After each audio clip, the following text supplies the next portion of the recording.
আমাদের নেতা নিয়ে আপনারা বলতেছেন মুস্তাকা দিয়ে নাকি আমাদের নেতা দেশ ছাড়ছে। আমরা আপনাদেরকে বলতে চাই, কে নিছে মুস্তাকাটা? চাই মুস্তাকাটা কোথায়? ওই যে সাদেক কাইয়ুম শেখ ওই দিন একটা কত বড় মিথ্যা কথা বলেছেন, হঠাৎ করে মুখোশ খুলে বের হয়েছেন, বের হয়ে এখন ওনারা জামাত লীগ করেন। আমরা কিছু কিছু কথার জবাব আমাদের দিতে হয়, যেটা আমাদের নেতা দিতে পারছে না। ওই হাসিনা বলেছিল, সেটা আপনারা ভুলে গেছেন, যে এই বেটা সাহস থাকলে দেশে আয়। কিন্তু এখন আমরা বলবো, এই হাসিনা তুই সাহস লাগতে এসে দেখ তারেক রহমান বাংলাদেশে আসছে কিনা। তারেক রহমান আমরা বলেছিলাম আসবে ফিরে বীরের বেশে, তারেক রহমান বাংলাদেশে ঠিকই তিনি বীরের বেশে আসছে ফিরে বাংলাদেশে। এখন উনি বাংলার জমিনে আছেন, কেন ওনার জন্ম ওনার শিকড় এই মাটিতে, এখানে উনি জন্ম। ওনার মাও বলেছিলেন, দেশনেত্রী বেগম খালেদা জিয়াও বলেছিলেন, দেশের বাহিরে আমার কোনো ঠিকানা নেই, আমার ঠিকানা বাংলাদেশে। ওই যে সাদেক কাইয়ুম শেখ ওই দিন একটা কত বড় মিথ্যা কথা বলেছেন, সে কি বলেছেন, আমাদের সত্যি এগুলো শুনলে বড় ঘৃণা লাগে যে তারা কিভাবে এগুলো পারে।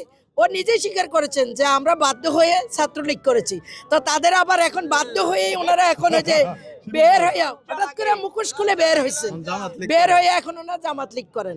তো এখন আমরা বলতেছে, সে সেদিন বলেছে যে উনি নাকি দেলোয়ার হোসেন সাইদি হুজুরের গাড়ি শুয়ে শপথ করেছিলেন।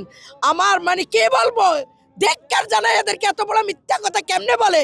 কোথায় ছিল দেলোয়ার হোসেন সাইদি হুজুরকে? আমরা দলমত নির্বিশেষে সবাই ভালোবাসি, তিনি প্রতিহিংসার রাজনীতি করে নাই, উনি অনেক নীতিবান ছিলেন এবং ওনার জন্য আমাদের সবার চোখের পানি পড়েছে। কিন্তু এই মিথ্যাচাররা শেখ হাসিনার মতো এত বড় মিথ্যা কথা সে প্রেসের সামনে বলল, সে নাকি শপথ করছে, তখন আর ছাড়বে না। শপথটা কোথা থেকে করছেন?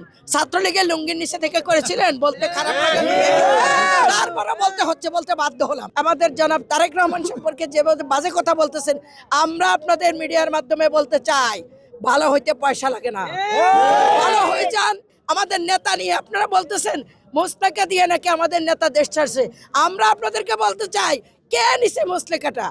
চাই মুস্তাকাটা কোথায়? 18 বছর পর আমরা আল্লাহর কাছে লাখ লাখ শুকুর জানাই যে উনি 18 বছর পর বাংলার মাটিতে আসতে পেরেছেন। আগামী বাংলাদেশের যে স্বপ্ন আমাদের, সেই স্বপ্ন যে গণতন্ত্র হারিয়ে গিয়েছিল, সেই গণতন্ত্রকে আমরা ভেবেছিলাম যে 5ই আগস্টের পরে হয়তো গণতন্ত্র আবার ফিরে আসবে। সেই গণতন্ত্র কিন্তু আমাদের আমরা পূর্ণভাবে পাইনি এখনও। কিন্তু আমি মনে করি যে আমাদের নেতা এসেছে, এখন আমাদের একটা সুন্দর একটা গণতন্ত্র বাংলাদেশ, গণতান্ত্রিক একটা বাংলাদেশ আমরা পাবো। আমরা ভোটের অধিকার ফিরে পেয়েছি, আমরা মানুষের মানবিক অধিকার, মানুষের গণতান্ত্রিক অধিকার, মৌলিক অধিকার, যে অধিকারটা হরণ করেছিল আমাদের পতিত সরকার। আমাদের নেতা, আমাদের লিডার, আমাদের ভারপ্রাপ্ত চেয়ারম্যান জনাব তারেক রহমান দেশে এসেছেন। আমরা মনে করি যে নতুন বাংলাদেশের স্বপ্ন আমরা দেখেছি, জাতি দেখেছে, উনি আমাদের দেখিয়েছেন। উনি বলেছেন উই হ্যাভ প্ল্যান। আমাদের সেই প্ল্যানটা হলো আমাদের আগামী দিনে উনি ইতিমধ্যেই 31 দফা দিয়ে দিয়েছেন জাতির জন্য।